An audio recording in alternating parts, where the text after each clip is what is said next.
People ask me, how do you mourn a child who isn't dead? I don't know. I only know that there are screams that never escape your chest and wounds that have never stopped bleeding for 40 years. For 40 long years, I have lived like a ghost in my own home, clinging to a silent sorrow that no one could understand. It all began with a Leah lie so gentle, so cruel. It tore my life to shreds. "Let me give him a quick bath," she said. And then, she took my son. She took my entire world.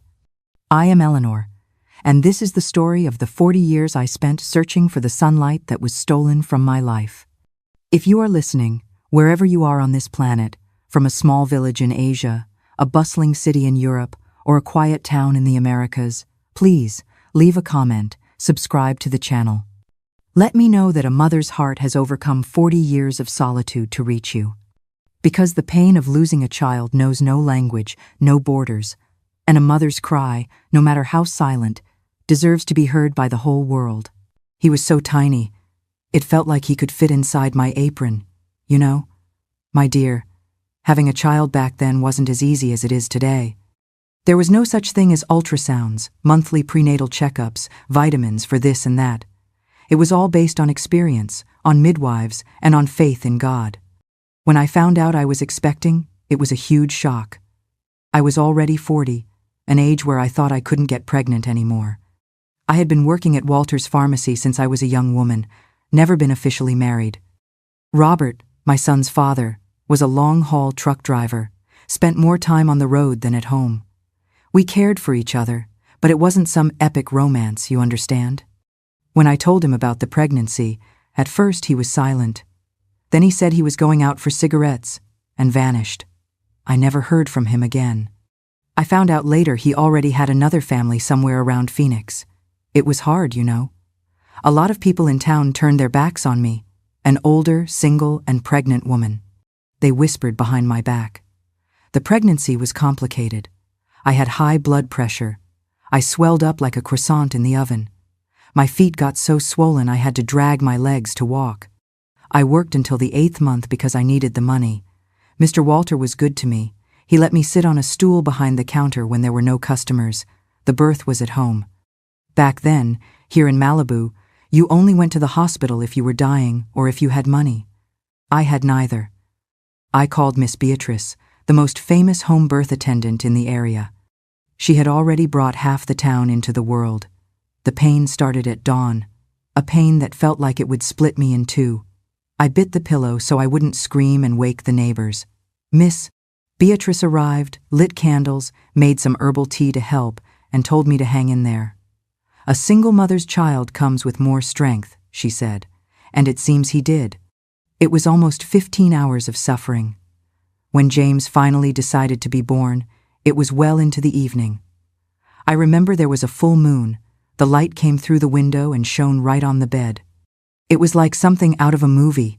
When Miss Beatrice placed him in my arms, all wet, reddish, crying with all his might, that's when I understood what true love was. Everything I had been through, the shame, the abandonment, the pain, it was all worth it just for that moment. He weighed 7 pounds, had a nose just like his father's, but the rest of him looked just like me. The first few days were endlessly tiring. He nursed every 3 hours, like clockwork. I barely slept. There were nights I cried along with him from sheer exhaustion. But then he'd give that toothless smile, hold my finger with his tiny hand, and everything would be okay. His smell. Oh, my dear, there's no explaining it. A baby's smell is the most wonderful thing in the world. I used to put Johnson's baby powder on him after his bath. That sweet scent would linger in the air all day. Sometimes, when I was at the pharmacy, I'd smell it from afar, as if he were close to me. He was a good baby, only cried when he was hungry or wet. He smiled at everyone, even the neighbor's dog that barked all day. He had the sharpest eyes I'd ever seen. It was like he understood everything. He was so clever. At 6 months, he was already crawling all over the house, getting into everything, opening drawers, pulling the tablecloth. A little firecracker. At 7 months, he said his first word, "Mama." My heart soared. I had been waiting for that sound for what felt like a lifetime. It was the sweetest word I had ever heard. I wrote down every little thing he did in a notebook. First word, first tooth, first burp, everything. I would take him to the pharmacy sometimes when I had no one to leave him with. I'd put a little mattress behind the counter, and he'd stay there playing with a rattle while I helped customers. Everyone would stop to make faces at him, give him kisses. The older ladies would say he was the spitting image of his father, and I would just smile. It wasn't worth explaining that the father didn't even know what his son looked like. Oh, and his smile when his first tooth came in, down on his bottom gum. He showed it to everyone, opening his little mouth and pointing with his finger. He was so proud of that single little tooth, he didn't even seem like a baby. He looked like a little old man showing off a medal. James loved music. When Fleetwood Mac played on the radio, he would wiggle his little body, even without knowing how to dance properly. I sang to him every night to get him to sleep. Those old lullabies my mother used to sing to me, like "Hush, Little Baby." When his first birthday came. No, wait. He never made it to 1 year. He was just months old when it happened. Just months. He had barely started to live. That's why I needed help. I worked all day, had no relatives nearby. A neighbor could only watch him every now and then. That's when the volunteers from the Malibu Community Church recommended Catherine. They said she was trustworthy, that she took care of the orphans at the church. If I had known, if I had imagined for a second, I would have never let her into my house. I would have never let her hold my son. I would have never trusted her. But how could you guess? How could I have known that this girl with a saintly face, who prayed before meals, who spoke softly and treated my son with such affection, how could I have known she was going to destroy my life like that? If I had known it would last so little, I would have held on tighter, taken more photos, recorded his voice, kept more memories. But we always think we have all the time in the world, right? Until one day you find out you don't. And so, my little angel, who seemed to fit inside my apron, was taken from me, as if he were just a good dream that ended too quickly. She came through the church, said she had a calling for caregiving. It was Sister Margaret who brought her to my house on a Thursday morning. I remember it was drizzling, the kind of rain that gets you wetter than a downpour. James was 5 months old at the time. "Miss Eleanor, I brought someone who can help you with the baby," the volunteer said, serene as always. "She helps at the church's daycare. She has a real way with children." And there she was, standing at my door. Thin, medium height, straight black hair tied in a ponytail. She wore a simple light blue dress, long to her ankles. She wasn't a showstopper, but she had a pleasant face, big, dark eyes, and a shy smile. "A pleasure to meet you, ma'am. My name is Catherine Santos," she said in a soft voice, almost a whisper. She seemed afraid of her own shadow. "I'm 24 and I love taking care of children." Sister Margaret explained that Catherine had come from Santa Barbara, another city in California, about 6 months ago. She came to work as a helper in the church kitchen, but they soon realized she had a special gift with the children. "She has the hands of an angel," the volunteer guaranteed. The children calmed down with her. Just then, James started crying in his room. I was about to get up to check on him, but Sister Margaret said, "Let Catherine go so you can see her gift." I confess my heart tightened. It was the first time someone other than me was going to attend to my crying son. Catherine entered the room, and I peeked from the doorway. She approached the crib slowly, making soft cooing sounds with her mouth. "Hi, beautiful little boy," she said in a different, more melodious voice. "Why are you crying, huh? Are you hungry? Are you sleepy? Or do you just want to be held?" And would you believe it, James, who was a baby wary of strangers, stopped crying instantly. He looked at her with those big, curious eyes and even gave a little smile. When she picked him up, he snuggled into her as if he'd known her forever. That's when I decided to hire her. I paid her a little. It was what I could afford. She stayed with James during the day while I worked at the pharmacy, and sometimes helped with the housework too. In the beginning, she didn't sleep over. She'd leave in the late afternoon for a boarding house where she lived near the church. In the first few weeks, I confess I felt a pang of jealousy. My son, whom I carried in my belly, whom I breastfed, who was all mine, was now smiling for someone else. There were times he would cry with me but fall asleep in her arms. It broke my heart. But then I'd think, stop being silly, Eleanor. It's good that he likes the person who takes care of him. Catherine was a quiet girl. She spoke little about herself. When I asked about her family, she'd say she didn't have anyone. I was raised in an orphanage in Santa Barbara, she'd say. The volunteers were my family. Maybe that's why she had such a way with children. She knew what it was like to grow up without a mother and father. She was very religious, prayed before meals, went to service every Sunday. She always had a rosary in her apron pocket. Sometimes I'd catch her singing church hymns to put James to sleep. She had a beautiful, soft voice. Over time, she started to open up more, to feel more at ease in my house. She started giving me ideas for baby food that James might like, ways to make him sleep faster. And it worked. She seemed to understand my son better than I did sometimes. One day, I came home from work and found them both in the living room. She had spread some cushions on the floor and was lying next to him, showing him pictures in a storybook. James, who couldn't even talk yet, was pointing with his little finger and making sounds as if he were talking to her. They were both laughing, as if they understood some secret joke. At that moment, I felt something strange, as if that scene wasn't for me, as if I were peeking through the window at someone else's family. I shook my head to shake off that silly thought and walked in smiling. "Well, hello, my dears. Everything all right in here?" Catherine got up immediately, a bit embarrassed. "Oh, miss. Eleanor, I didn't see you arrive. We were just doing a little reading." James stretched his little arms out to me, and that tightness in my chest went away. After about 2 months of working at my house, just as I was getting completely used to her, Catherine asked if she could sleep over some nights. She said the landlady at the boarding house had raised the rent, and she was having trouble paying. "I can stay in that little back room, Miss Eleanor. You won't even notice I'm here." I felt sorry for her. The girl worked so hard, took such good care of my son, and was going through hardship. "Of course you can, Catherine. Make yourself at home." And that's how she started living at my house. Now that I think about it, maybe that was her plan from the beginning. To get closer slowly, gain my trust, until she was completely inside our lives. But at the time, I only saw a good, hard-working girl who adored my son and needed help. There was one night when James got sick, a high fever, crying non-stop. Catherine and I stayed up all night, taking turns holding him. When the fever finally broke, around 4 in the morning, we both cried with relief. That night, I felt like we were almost a family.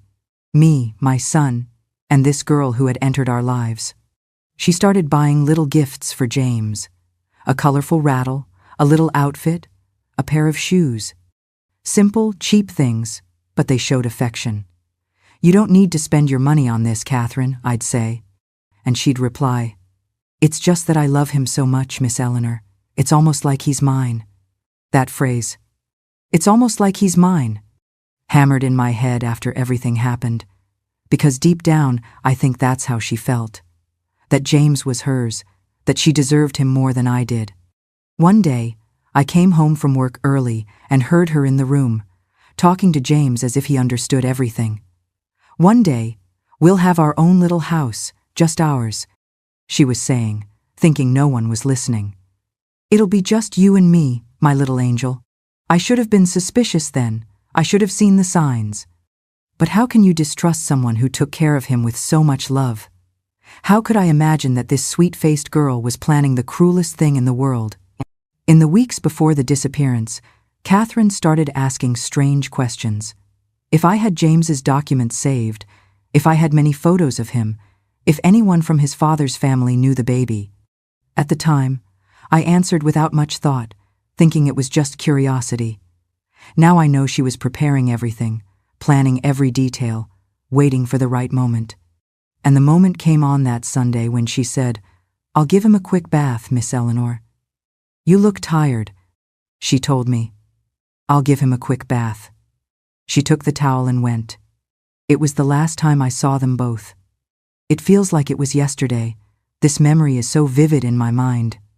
It was a Sunday, the 15th of January, 1983, a date I've never forgotten.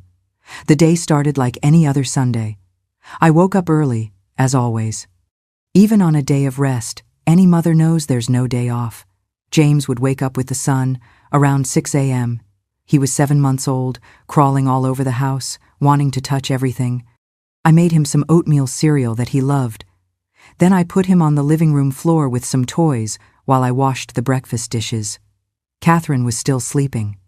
On weekends, I let her rest more. Poor thing. During the week, she woke up with me to take care of James while I got ready for work. I remember Fleetwood Mac was playing on the neighbor's radio. She always turned it up loud on Sunday mornings. The song was Dreams. To this day, I can't hear that song without feeling a tightness in my chest. The day was hot, that kind of January heat that sticks to your skin. I was wearing a light blue cotton dress, a simple house dress. I had tied my hair in a ponytail to keep my neck cool. James was just in a diaper and a little t-shirt, his chubby little legs out. Around 9 a.m., Catherine appeared in the kitchen. She always woke up with her hair perfectly neat. I never understood how. I looked like a witch in the morning, and she always looked like she'd just left the salon. "Good morning, Miss Eleanor. Let me feed the baby his cereal," she offered, helpful as always. "I already did, Catherine. He ate it all, thank God. He's in the living room playing." She went straight to the living room, as if she had missed him just from sleeping one night. I heard her cooing, "Good morning, my prince. Did you sleep well? Did you miss your Auntie Catherine?" James let out that wonderful baby laugh when he saw her, clapping his little hands with joy. It gave me a silly pang of jealousy, but at the same time, it made me happy to see my son so happy. The morning went on peacefully. I tidied up the kitchen, swept the house, started sorting the laundry. Every Sunday I did laundry. It was my day. Back then, there was no machine. It was all in the sink, by hand. Meanwhile, Catherine stayed with James in the living room, playing, telling him stories. Around noon, I made a simple lunch, a simple chicken and vegetable soup. Nothing special, but Catherine always praised my cooking. "You cook so well, Miss Eleanor." At the orphanage, the food was tasteless. After lunch, Catherine offered to wash the dishes while I took a nap. But I had that pile of laundry waiting, and the sky was already getting a bit overcast, threatening rain. "I'm going to take advantage and wash these clothes before it rains," I said. "James needs a bath. When I'm done, I'll bathe him." That's when she said those words that have never left my mind. "Don't worry, Miss Eleanor. You already work so much. I'll give him a quick bath. You go hang the clothes, and when you get back, he'll be all clean and fresh." I didn't think twice. Why would I? She had bathed him dozens of times. It was our normal routine. I thanked her, gave a kiss on my son's forehead, who was in her lap, and went to the yard with the laundry basket. It must have been around 2 p.m. The sun was strong, but there was a nice breeze. I started hanging the clothes on the line, humming softly, thinking about the week ahead, the bills to pay, the ordinary things in life. I can't say how long I was out there. Maybe 20 minutes, no more. When I went back inside, the first thing I noticed was the silence. A strange, heavy silence. Usually, at bath time, James made the biggest mess. He loved water, would splash his little hands, sending water everywhere. You could hear his laughter and Catherine's voice talking to him even from the yard. But that day, nothing. Total silence. "Catherine," I called, entering the living room. No one answered. "James, where are you?" I tried again, a little louder. I went to the bathroom, thinking they'd be there. But the door was open, the light off. The little blue plastic tub I used to bathe him was dry, stored in the corner. There was no sign that anyone had taken a bath there. A chill ran up my spine. I ran to James's room. The little bed was empty, the toys untouched. "Catherine!" I shouted, louder now, my heart starting to pound. I went to her room in the back of the house. The door was open, the bed made as if no one had slept in it, but something was different. The dresser drawers were slightly open. I looked inside. Empty. Her clothes were gone. The small suitcase she brought when she came to live with us was also gone. I ran back to James's room, now desperate. I opened his wardrobe. Clothes were missing. Not all of them, but the nicer ones, the ones I had bought with so much sacrifice. The pouch where I kept his documents was also gone. It was in that moment that I understood, and I fell to my knees on the floor. She had taken my son. She had planned everything. Waited for me to go to the yard, grabbed the thing she must have already packed, and disappeared with my baby. I ran out into the street, barefoot, screaming like a madwoman. The neighbors came out to see what was happening. I could only scream. She took my son.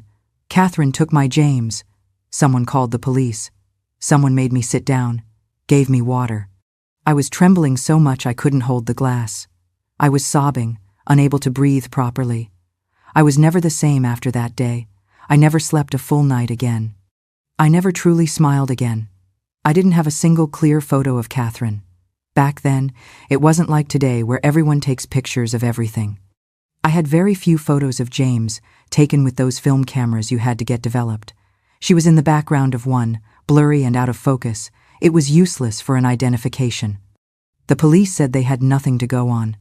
The police asked what she looked like, where she might have gone. I knew nothing. She said she was from Santa Barbara, but who could guarantee that was true? She said she was raised in an orphanage, but which one? She never mentioned the name. She never spoke of relatives, of friends, of anything. They searched her little room and found nothing that could give them a clue. Not a piece of paper, not an address, nothing. It was as if she had appeared out of nowhere and disappeared the same way. But taking what was most precious to me, to this day, when I hear running water, I tremble. The sound of water reminds me of that day, of the excuse she used to get me away from my son. I'll give him a quick bath. Simple words that changed my life forever. And the worst part is, for a long time, I blamed myself. If I hadn't gone to hang the clothes, if I had been suspicious, if I had paid more attention to the signs, maybe my son would still be with me. But we don't live on what ifs, do we? We live with what happened, no matter how painful it is. And what happened was that on an ordinary Sunday afternoon, my son disappeared, as if swallowed by the world, without a trace. And there began the darkest phase of my life, a darkness that lasted 40 years. They said it was all in my head, that I sold him, that I was negligent. People can be cruel, you know, especially when they don't know the pain you're feeling inside. After Catherine disappeared with my James, I thought everyone would help me search, that the whole town would mobilize to find an innocent baby who was taken from his own mother. But that's not quite what happened. The police came, of course. There were only 2 officers back then, Sergeant Miller and Officer Baker. They wrote everything down in a little notebook, asked the basic questions. What she looked like, where she might have gone, if I had a photo of her, what our relationship was like. But you could already tell by the way they looked at each other that they didn't really believe my story. Sergeant Miller even said, "Are you sure this girl didn't just go out for a walk with the boy? Maybe she'll be back soon." As if someone who goes for a walk takes all their clothes and the child's documents. They went to the Malibu Community Church to find out more about Catherine. And that's when the first surprise came. No one there really knew her. Sister Margaret, who had brought her to my house, said that Catherine had shown up one day asking for work, saying she had been raised in an orphanage in Santa Barbara. She had good references from another charity, the volunteer explained. She helped in the kitchen for a few months, was quiet, hardworking. When you needed someone to take care of the baby, we thought she would be suitable. But no one had checked if her story was true. No one knew her full last name. No one had the address of the supposed orphanage where she said she was raised. Nothing. The police sent a teletype to Santa Barbara asking about orphanages in the region that might have a former resident named Catherine. Weeks later, the answer came back. There was no record of any Catherine matching the description we gave. It was as if she had appeared out of thin air and vanished the same way. Like a ghost who entered my life just to take what was most precious to me. Meanwhile, the town began to whisper. First, it was hushed tones, sideways glances when I walked by. Then came the blatant gossip that reached me through well-intentioned neighbors. Miss Eleanor, They're saying you sold the boy to the girl. I heard you mistreated the nanny, and she ran away with the baby to protect him. Some people are saying you made up the whole story, that the boy died and you don't want to admit it. Each version was more absurd than the last. I, who had always been a respected woman in town, suddenly became the subject of gossip, of fingers pointed at me on the street. The worst was when the local paper published an article about the case.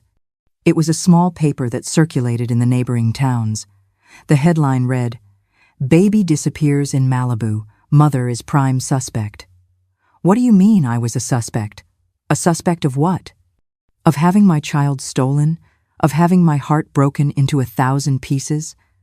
The article insinuated that I might have done away with the baby and invented the story about the nanny. It said that neighbors, without naming names of course, had heard arguments at the house, that I was always nervous, stressed. It said I was a single mother, as if that were some kind of crime. I'll never forget the rage I felt reading that. It was the only time despair gave way to another feeling. I took the newspaper, went to the editor's office, and threw it in his face. "How dare you publish these lies? How can you sleep at night knowing you're slandering a mother who lost her child?" The man was embarrassed but didn't apologize. He said they were just reporting the facts according to their sources. What sources? Malicious gossips who had nothing better to do. The volunteers from the church also abandoned me. They, who had brought Catherine to my house, who had guaranteed she was trustworthy, now said they didn't know her that well, that they were also deceived. Sister Margaret even told me, in that gentle voice of hers, "Perhaps it is God's will, my child. Perhaps He has other plans for your boy." What kind of God was this who would rip a child from his mother's arms? What divine plan was this that used a deceitful woman to cause so much suffering? I lost my faith for a while. I couldn't pray anymore. I didn't go to service anymore. How could I trust a God who allowed such an injustice? A few weeks after the disappearance, the police practically closed the search. "We have no concrete leads, Miss Eleanor," the sergeant said. "The girl could have gone anywhere in the country, and without a photo of her, it's hard to search." I begged, I cried, I knelt before him. "For the love of God, don't give up on my son. He's just a baby. He needs his mother." The sergeant looked at me with pity. That look of pity was almost worse than the accusations. "We'll keep the case open, but you need to be realistic. It's been almost 2 months. If she crossed the border into Mexico, for example, it's almost impossible to track her." It was then that I realized I was alone in this fight. No one was going to find my son for me. No one truly believed I would succeed.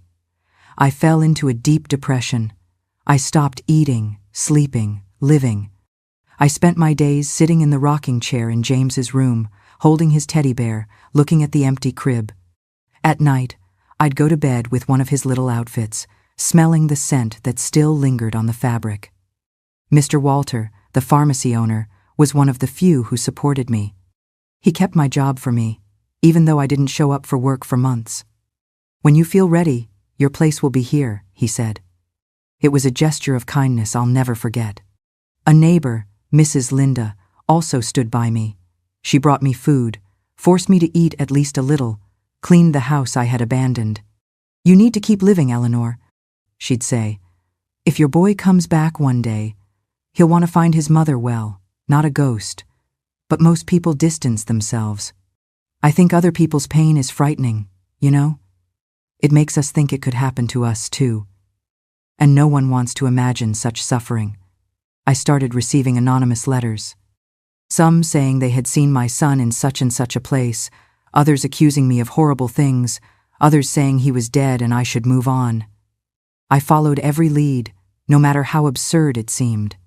I spent what little money I had on trips to neighboring towns, following rumors that never led to anything. The worst part was when people looked at me with that poor thing expression and said, "It's been so long, you need to accept it." How do you accept that your child was stolen? How do you give up looking for the person you love most in the world? Only a mother understands this pain. It's like having a piece of you ripped out, the most vital, most essential piece. It's a wound that bleeds every day, that never closes. If you're a mother too, share this video. Because only those who have given birth understand. Only those who have felt a child grow inside their womb. Only those who have breastfed. Only those who have spent sleepless nights rocking a sick baby. Only that person knows what it's like to have a child stolen. This video isn't just my story. It's a cry for all the mothers who have gone through or are going through the same nightmare. So that no one else has to hear. You sold him. You were negligent. You made it all up. Because I know the truth. And now, you know it too. My house became a museum for a baby who never grew up. It's strange how we keep on living even when it feels like the world has ended. The sun keeps rising, people keep working, life goes on. But you're stuck in a moment that doesn't pass. After about 6 months, I had to go back to work. Not by choice, but by necessity. The bills were piling up, the rent was late, the fridge was empty. Mr. Walter, the pharmacy owner, welcomed me with open arms. He had kept my spot at the counter, just as he promised. It was hard to get back into the routine. People would come into the pharmacy and not know whether to bring up the subject or pretend nothing had happened. Some looked at me with pity, others with suspicion. Those with small children even seemed afraid to let their kids near me, as if my tragedy were contagious. I smiled, served everyone politely, wrapped their medications carefully, but inside, I was dead. Completely dead. When I got home, I'd go straight to James's room. I didn't change a thing. The crib with its bars remained in the same place, with the little bear print sheet I'd bought on sale. The toys were arranged on the shelf that Mr. Tony, the carpenter, had made as a gift when the baby was born. Open the wardrobe, you'll see. Everything is saved. His clothes, in the size he was when he disappeared, and some larger ones I had bought thinking about the future. The little shoes he never got to wear because he was still crawling.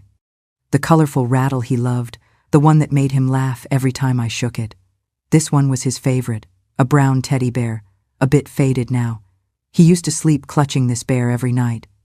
When Catherine took him, she left the bear behind. For the first few years, I slept with this bear, smelling my son's scent on it. But over time, the scent faded. Only the memory remained. The little blue tub is also stored away, the one that should have been used on the day of the disappearance but was dry when I came back from the yard. I never used it again for anything. It stayed there, frozen in time, waiting for a baby who wouldn't return. I lived with guilt and questions. If I hadn't gone to hang the clothes, if I had been suspicious of Catherine, if I had been more attentive, would my son still be with me? This what-if haunted me day and night. It gave me no peace. There were nights I'd wake up screaming, dreaming that James was crying and I couldn't reach him. Other dreams were worse. I'd find him, grown up, but he wouldn't recognize me, wouldn't want to come with me. And the most frequent one of all, I'd dream of him, but always with his face covered or blurry, as if my own son was fading from my memory. I tried to imagine what he'd be like at each stage. When he turned 5, I thought, now he'd be starting school. At 10, I wonder if he likes to play baseball like his father did. At 15, what does his voice sound like now that he's a young man? And so on. A lifetime of suppositions, of moments that never happened. People said I should move on. Some even suggested I have another child. You're still young, Eleanor. You can start another family. As if one child could replace another. As if I could simply forget James and start over. I had a few suitors over the years. Good, hard-working men who might have made me happy under different circumstances. But I never could. My heart was locked, guarding the grief for a baby the world wanted me to forget. Instead of a new love, I spent my time and money searching for my son. Any news of a found child, any lead on women passing themselves off as mothers of stolen children, I would follow up. I'd save up my money and travel to other cities, following rumors that always led to nothing. The worst were the anonymous letters. They started arriving a couple of years after the disappearance. Some seemed to be from people who wanted to help, giving information about children who looked like the description of James. Others were clearly from malicious people wanting to give me false hope or torment me even more. I saw your son in San Diego with a woman with black hair. There's a boy here in Phoenix who is the spitting image of yours. Give up looking. Your son is better off without you. The nanny took him to Mexico. They're living on a farm. I checked every one of these leads.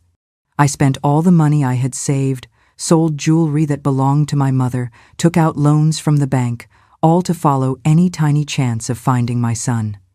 Once, I traveled 12 hours by bus to Phoenix because I received a letter saying there was a boy in an orphanage who could be James. When I got there, I saw that the boy was the same age, but he looked nothing like my son. Blue eyes, blonde hair, completely different. I cried so much on the bus back that a strange lady hugged me and prayed for me. I became almost a joke in town. There goes Eleanor, chasing another false lead. The meaner kids would even follow me down the street, chanting, "Where's the baby?" The witch ate him. It was a very difficult, very humiliating time, but I never gave up. Never. Hope was the only thing that kept me alive. The hope that one day, somewhere, I would find my son. I made an altar with his photo in my room. The best photo I had, him at 8 months, sitting on a blanket on the living room floor, smiling with those 2 little teeth that had just come in. I'd light candles, put out flowers, and pray every day. Not that he was dead, but that wherever he was loved and well cared for. There were days I would talk to the photo as if he could hear me. I'd tell him about my day, about the town news. I'd say how much I missed him. It was a way of keeping him alive in my heart, of not letting the memory fade with time. People stopped talking about it. The town moved on, as small towns do. Other scandals, other gossip took the place of the missing baby case.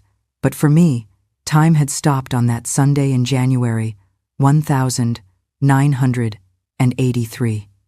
I grew old. My dark hair turned white. My smooth hands got wrinkled.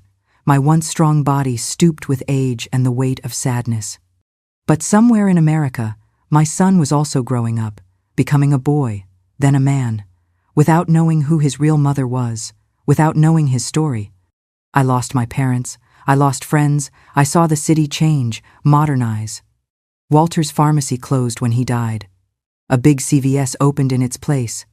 The church also closed down and became a community center. Everything changed, except for the pain I carried. I retired at 65. I had saved a little, enough to live simply. I stayed in the same house, the house where it all happened. Many people asked why I didn't move, why I continued to live in a place that brought so many painful memories. The answer was simple. What if one day he came back? What if, by some miracle, my son discovered the truth and came looking for me? He would need to know where to find his mother. That's why I never moved. I never changed my phone number. I never abandoned hope. Living in waiting like this is like always holding your breath halfway. You can't fully fill your lungs. You can't let all the air out. You're stuck in the middle, neither fully living nor completely dead. But after 40 years of living like this, something happened.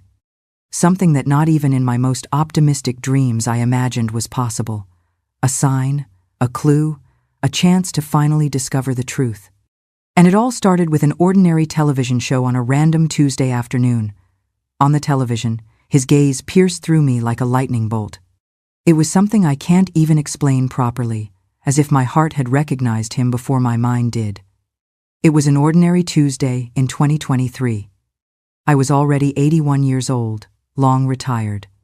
My life was simple. I'd wake up early, make my coffee, water the little plants in the yard. Sometimes I'd go to service, chat with the neighbors. The quiet life of an old woman who carried an ancient sorrow but had learned to live with it. That day, a show was on television, one of those afternoon shows that tell stories of people looking for relatives. I liked to watch, even knowing it was bad for me. I always had the silly hope that one day, who knows, my James might appear on a show like that, looking for his mother. I was in my armchair in the living room, crocheting. I do it to distract my mind. When a story began about a man looking for his biological mother, the reporter explained that he had been raised by a woman who claimed to be a former church volunteer, but now, after she passed away, he discovered he might not be her biological son. I didn't even look up at first. I had seen so many stories like that, but then the man started to speak, and his voice caught my attention. I looked at the screen and, my God, His face had something all too familiar. The eyes, especially. They were Robert's eyes, my son's father. That same shape, that same expression. And the nose. It was my James's little nose, but in an adult version. My crochet needle fell to the floor. My hands were shaking so much I couldn't even grab the remote to turn up the volume. The reporter asked for his name. Peter Henry Santos, the man replied. My blood ran cold. Santos. That was the last name Catherine had given me. A common enough name, I told myself, trying to calm the frantic beating in my heart. But the coincidence was too great to ignore. Peter, like my James. Then he told his story. He was 41 years old, the exact age my son would be. He was raised in Los Angeles by a woman named Mary Helen, who said she was a former church volunteer and had adopted him as a baby. She never wanted to talk much about the past or his biological family, always changed the subject when he asked. She loved me very much, gave me everything she could, he explained. But now that she's passed away, I found some strange documents among her things. Papers with another name, old photos that don't make sense. I started to suspect that my story isn't quite as she told it. The reporter asked what kind of documents. A birth certificate with erasures, a vaccination card with one name crossed out and another written over it, and a note with the name of a town, Malibu. Malibu, my town. I almost fell out of my chair. My heart was beating so fast it felt like it would burst out of my chest. The camera zoomed in on his face, and that's when I felt as if a lightning bolt had struck me. It was him, my son, my James, my baby, who was now a man. There was no way to explain how I knew, but I knew. A mother knows. I started crying so much I could barely see the television, but I heard him say that the woman who raised him had passed away 6 months ago from cancer. That despite his suspicions, he was grateful for everything she did for him, that he had had a good life, a good education. He was an engineer, married, a father of 2.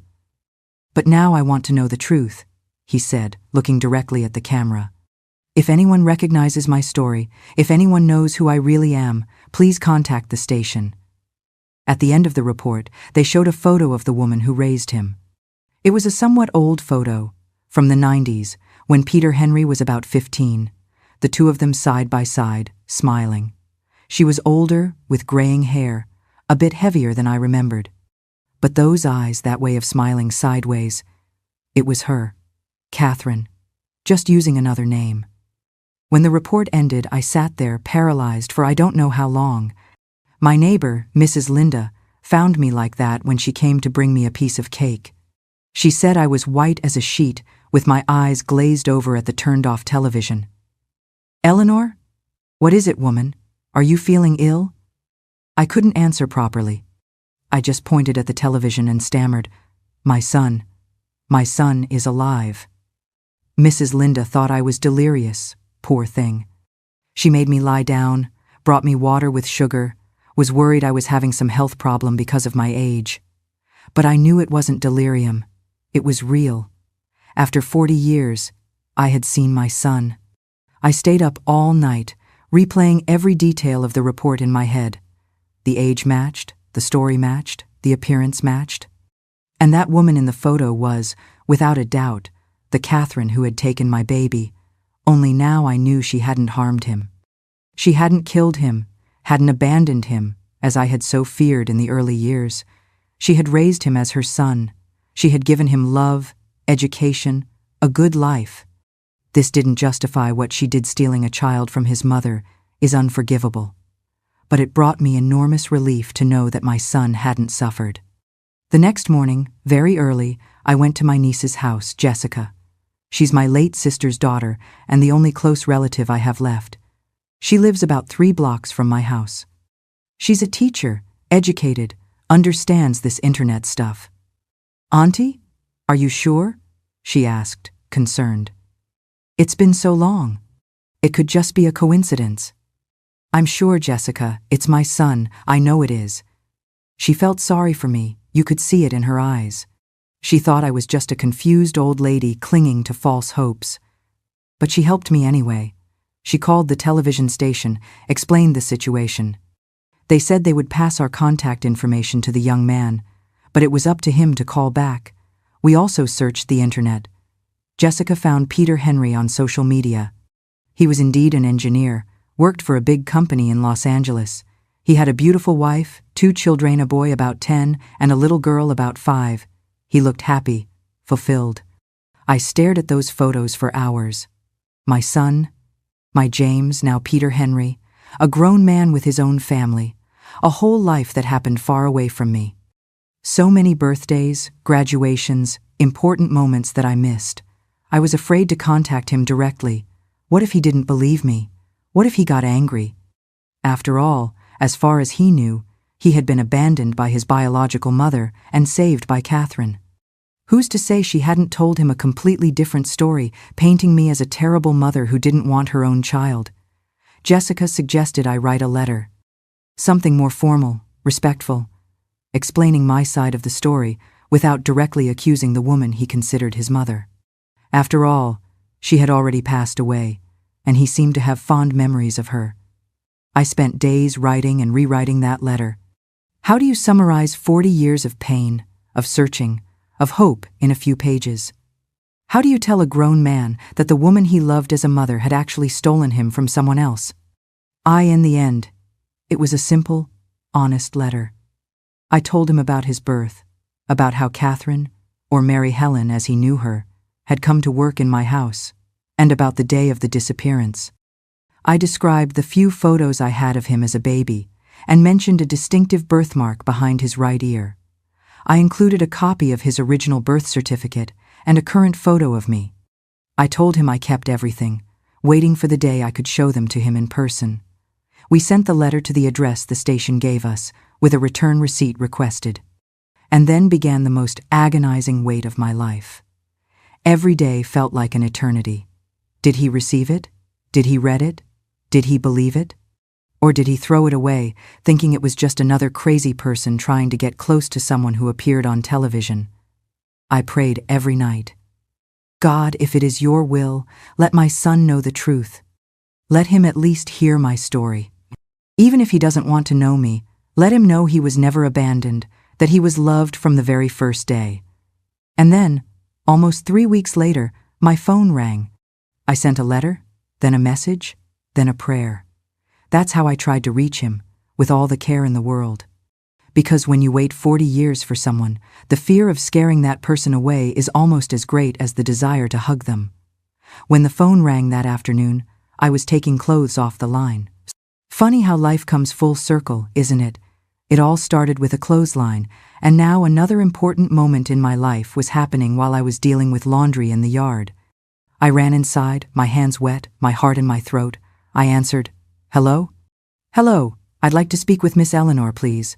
The male voice on the other end was polite, formal. A voice I didn't know, but that somehow stirred something inside me. "This is she."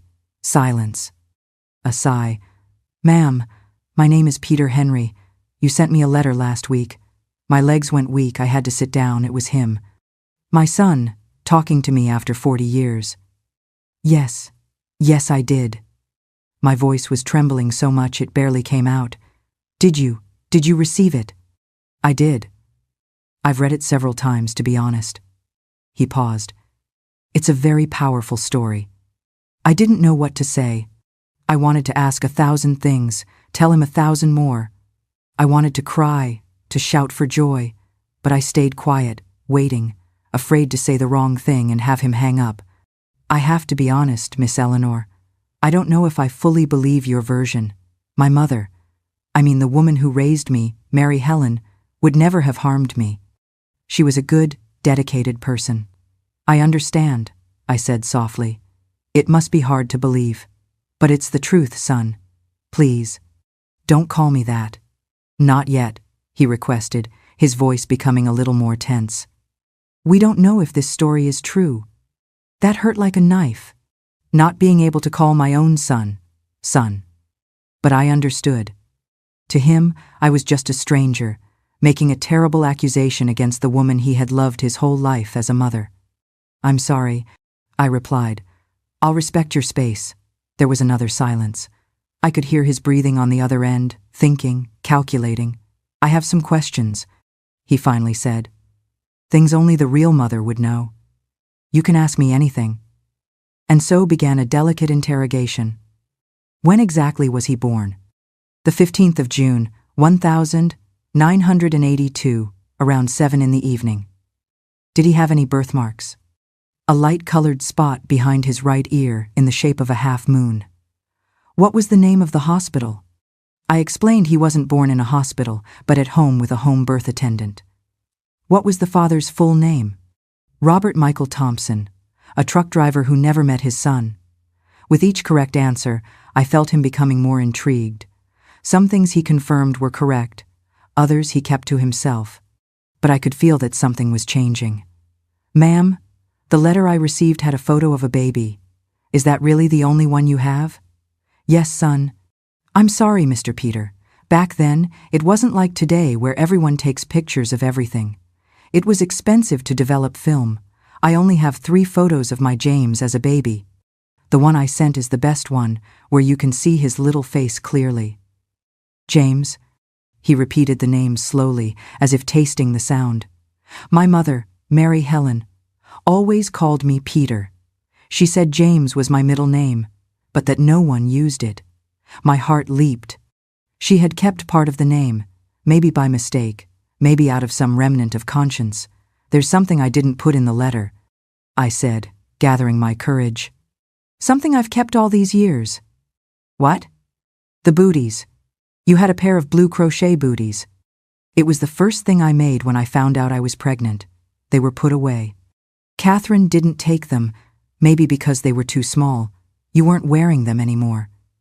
Silence on the other end. A heavy silence. My mother, Mary Helen, kept a pair of blue crochet booties in a wooden box. She said they were the first booties I ever wore. I felt a shiver run through my entire body. It was a connection, tangible proof. Her eyes would get teary when she showed them, he continued, his voice softer now. She said they were special, that they reminded her of when I was tiny. I never understood why that specific pair of booties moved her so much. "Because she knew she wasn't the one who made them," I replied gently. "She knew that those booties were the symbol of what she had done, of who she had taken you from." More silence. Then I heard a deep sigh. "Miss Eleanor, I don't know what to think. Part of me wants to believe you, because it would explain a lot of strange things I've always felt. Another part doesn't want to believe, because it would mean the woman I loved my whole life stole me, lied, did something terrible. I understand, Peter. I truly do. And I don't want to tarnish her memory for you. From what I saw on television, and from what you say, she loved you very much, raised you well. As much anger as I've felt towards her all these years, I'm grateful for that." I heard a muffled sound on the other end, as if he were wiping away tears. The thought of my son crying and me not being able to hug him was unbearable. "What do you want from me?" he finally asked. "Just to know you," I answered sincerely. "To know you're okay, to be able to see your face, even if it's just once. I don't want money. I don't want to ruin your life. I don't want you to choose between me and her memory. I just want to fill this 40-year void. I have a family, Miss Eleanor, a wife, children. I don't know how they would react to all of this. I know. I saw the photos on the internet. Your children are beautiful. They look a lot like you did as a baby." He seemed surprised. "You looked me up on the internet?" "My niece did, after we saw the report. I hope you don't mind. We just wanted to be sure it was you before sending the letter." There was a pause. Then he said, "I think we need to meet in person. There are things I need to ask you, looking into your eyes. And maybe do a DNA test. Not out of distrust, but to be absolutely sure." Of course," I replied quickly. "Whatever you want, whenever you want." We arranged to meet the following week. He would come to Malibu. We chose a public place, the Central Plaza near the church. Neutral, safe for both of us. After I hung up the phone, I cried like I hadn't cried in years. But they were different tears, not of despair, as they had been so many times before, but of relief, of hope. The chance to finally see my son, even if he didn't yet recognize me as his mother. The days that followed were filled with an anxiety that almost left me breathless. Jessica, my niece, came over every day, helped me choose clothes, tidy up the house in case he wanted to come over, prepare what to say. "Auntie, take it easy," she advised. "Don't get your hopes up too high, he might need time." But how could I not get my hopes up? It was my son, my baby, who was now a grown man. My own flesh and blood who had been torn from me and who now, by a miracle, I had a chance to meet again. On the eve of the meeting, I barely slept. I kept looking at the old photos, the blue crochet booties I had saved all these years. I prayed so much, asking for strength, asking for God to soften his heart, to allow him to see the truth in my eyes. On the morning of the meeting, my hands were trembling so much, I could barely button my dress. I chose a simple, light blue one. I've always liked blue. I didn't want to wear much makeup. I wanted him to see my face as it is, with the wrinkles that life and sadness have given me. Jessica drove me to the plaza. I could have walked, it's not far from my house, but my legs were too weak. On the way, she tried to calm me down. "Breathe, Auntie. It's all going to be okay." But my heart felt like it was going to explode. 40 years of waiting coming to an end. 40 years of tears, of searching, of prayers. We arrived at the plaza 15 minutes before the scheduled time. Jessica helped me sit on a bench in the shade, gave me a glass of water, and moved away, as we had agreed. She would stay nearby but give us privacy for our meeting. And then, punctually at 10 a.m., I saw a silver car park on the other side of the plaza. The door opened, and he got out. My son was walking towards me. When he walked through the door, my heart started beating like it used to. That's how I felt that day in the plaza, when I saw my son walking towards me after 40 years. He came alone, tall, strong, with dark brown, neatly cut hair, a little gray at the temples. He was wearing blue slacks and a white long-sleeved shirt, even in the heat. He seemed nervous, looking around as if searching for an escape route in case he needed to flee. I was sitting on a bench under that big fig tree in the church plaza. When our eyes met, I felt as if time had stopped. It was as if I had waited for that moment my entire life. And, well, I had. He approached slowly. I wanted to get up, run to him, hug him with all my might, but I knew I had to be calm. To him, I was still a stranger, an elderly woman who claimed to be his mother, but who contradicted everything he had believed his entire life. "Miss Eleanor?" he asked, stopping about 2 steps away. "Yes," I replied, my voice almost gone. "Are you Peter?" It wasn't a question. I would recognize my son anywhere, at any age. There are things a mother knows in the depths of her soul. He stood there, not knowing what to do. He didn't offer his hand, didn't come any closer. He just nodded his head and said, "Can we talk?"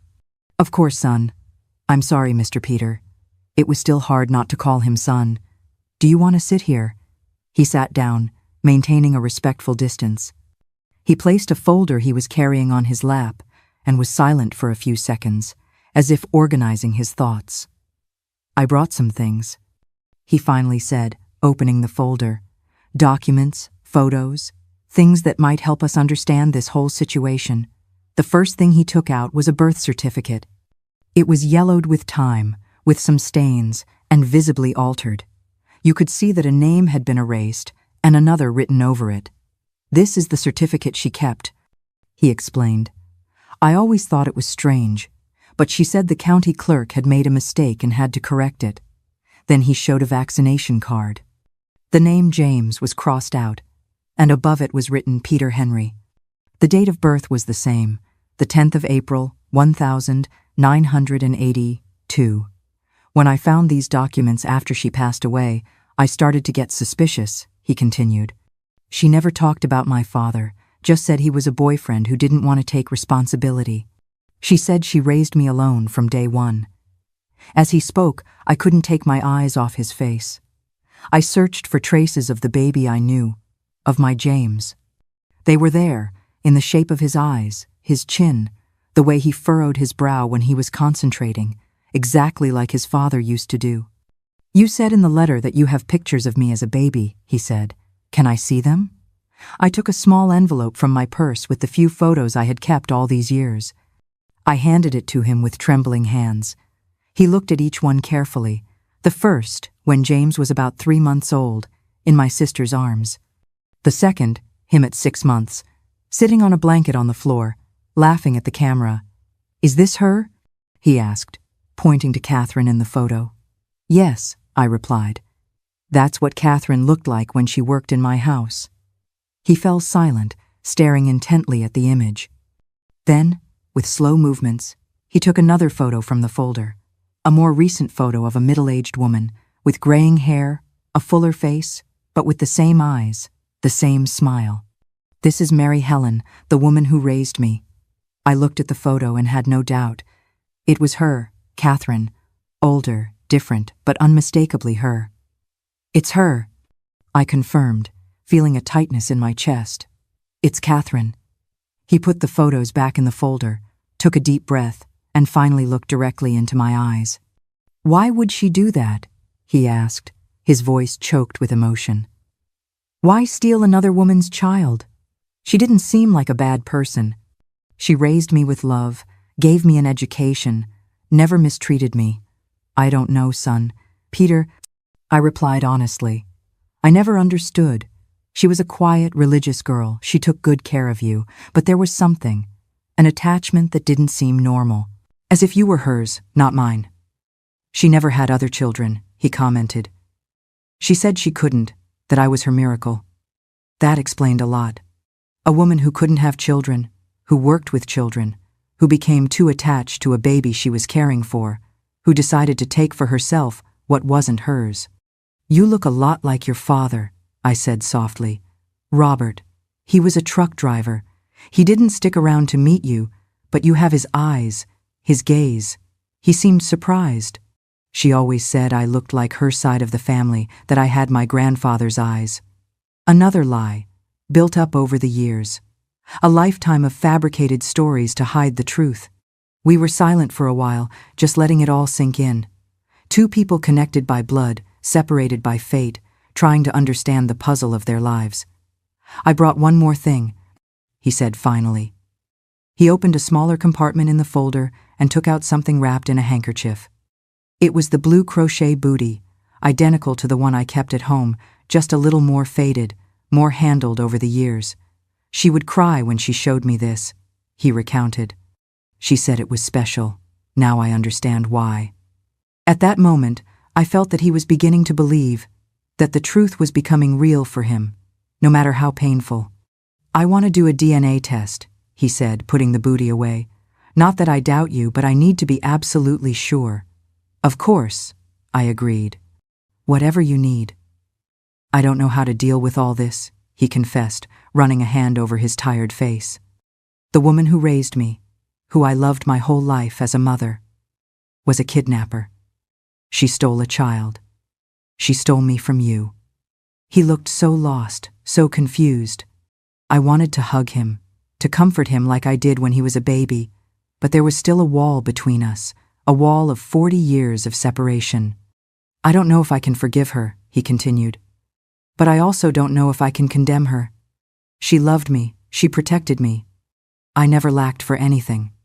"I understand," I replied, and I really did. As much anger as I had felt for Catherine all these years, knowing she had taken good care of my son, brought a strange comfort. "I don't want you to hate her. I just want you to know the truth. And the truth is, you are my biological mother." He didn't say it as a question, but as a statement, a truth he was beginning to accept. My eyes filled with tears. "Yes, I am your mother," I almost whispered. "Son," but I held back. It was still too soon. He stood up, putting the documents back in the folder. He seemed overwhelmed, as if he needed space to process everything. "I have to go," he said. "I'm going to arrange the DNA test. My wife is waiting for me at the hotel. She doesn't know everything yet. I need to tell her first, before making any decisions." I understood. It was a lot to take in at once. A whole life crumbling and another being rebuilt at the same time. "Can I call you tomorrow?" he asked, already moving away. "Of course," I replied, trying to hide my disappointment at seeing him leave so quickly. "Any time." He nodded, took 2 more steps, then stopped and turned around. "One last thing," he said. "My name. You called me James." "Yes," I replied. "James Michael. James for my father, Michael for your father's father. It was the name I chose for you." He thought for a moment, then said softly, as if trying it out, "James Michael." And then he was gone, walking quickly across the plaza without looking back. I sat there for a long time, crying silently. They weren't just tears of sadness, but also of relief, of hope. My son was alive, he was well, and now he knew the truth. Jessica came to get me after a while. She asked how it went, and I could only say, "He's beautiful, Jessica, and he has his father's eyes." I went home and waited.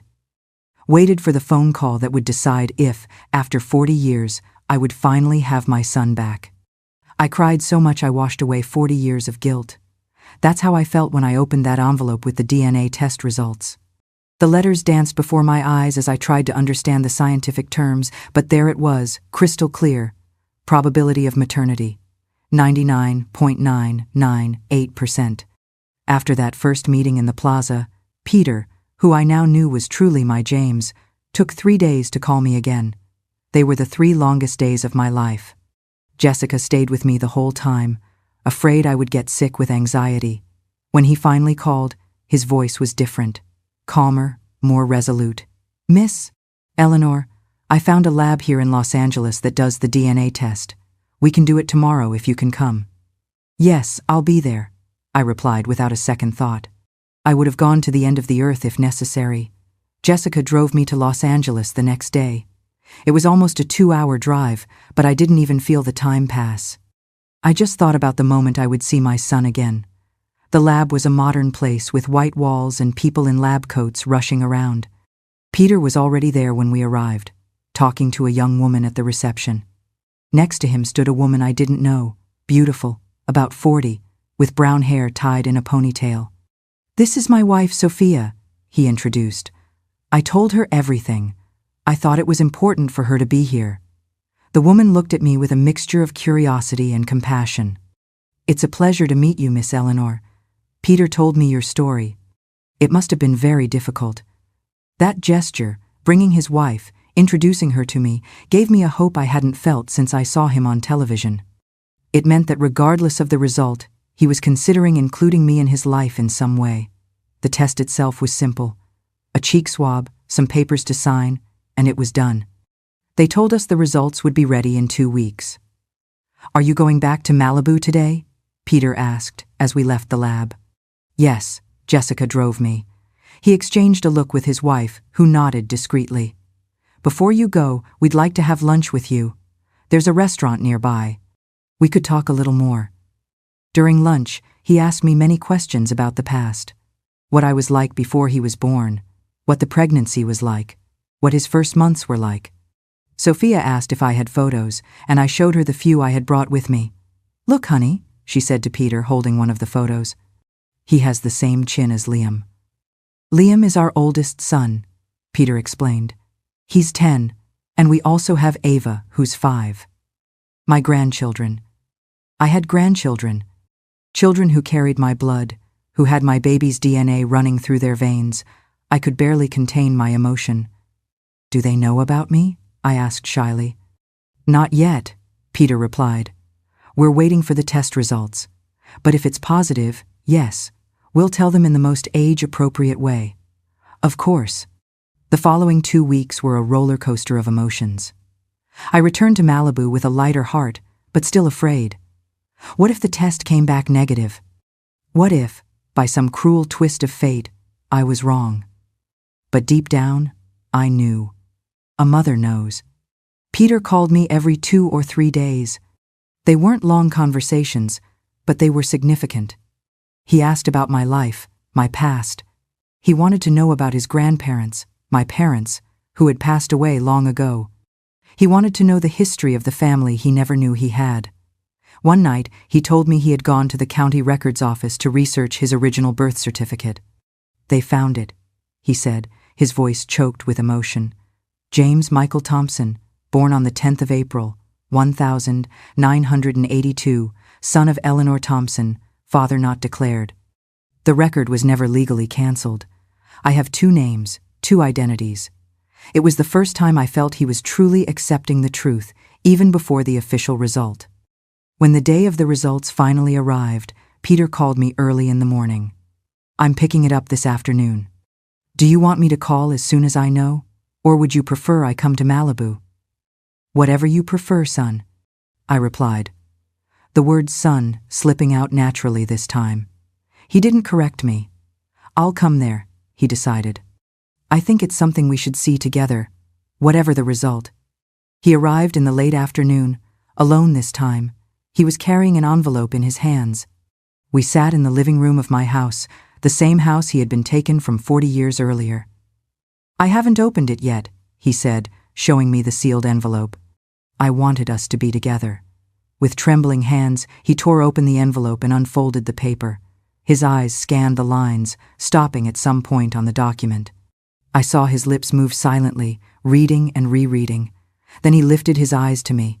They were full of tears. "It's positive," he said simply. 99.998% certainty. You are my biological mother."